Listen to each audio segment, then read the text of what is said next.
আসসালামু আলাইকুম। আমার হাতে একটা বাটন মোবাইল, এটা জিডিএল এর একটা মোবাইল। আর এই মোবাইলটার প্রবলেম দেখেন, এই যে ইমার্জেন্সি নেটওয়ার্ক, সিম কার্ড কিন্তু লাগানো আছে, তারপরেও এটা ইমার্জেন্সি নেটওয়ার্ক।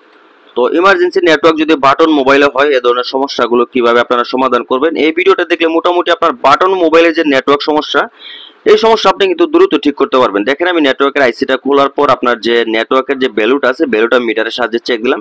যদি ভ্যালু আপনার ঠিক থাকে তাহলে আপনাকে আইসিটা পরিবর্তন করতে হবে। আইসিটা খোলার পর ভ্যালু চেক দেওয়ার পর আমি দেখতেন ভালো করে আমি কিন্তু তাড়াতাড়ি সোল্ডারিং করে নিলাম। সোল্ডারিং করার পর আমার কাছে অন্য মোবাইলের একটা আইসি ছিল, সেই আইসিটা আমি এখানে বসিয়ে নিলাম।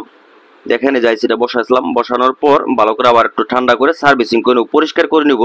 করার পর দেখেন আমি আবারও একটু হালকা হিট দিয়ে নিলাম। নেওয়ার পর বোর্ডটা ঠান্ডা করে নেবেন। অনেকেই আপনার বোর্ডে হিট দেওয়ার পর বাটন মোবাইল ডাইরেক্ট চালু করাটা আসলে না করাটা বেটার। করলে কোনো প্রবলেম নয়, বাট না করাটাই বেটার। তো দেখেন, ঠান্ডা করার পর আমি আবারও সিম কার্ডটা এখানে ইন করলাম। ইন করার পর এখন আমি মোবাইলটা চালু করব। তো মোবাইলটা চালু হয়ে গিয়েছে, দেখতে পাচ্ছেন। তো মোবাইল যেহেতু চালু হয়েছে, এখন দেখি নেটওয়ার্ক আসে কিনা। তো সার্চিং করতেছে নেটওয়ার্ক, যেহেতু নেটওয়ার্কের প্লেটটা এখানে নাই, সেই ক্ষেত্রে সার্চিং করাটা স্বাভাবিক। দেখেন, এই যে রবি কিন্তু নেটওয়ার্ক আসছে, আর এখন দেখেন নেটওয়ার্কের কোনো দাগ নাই।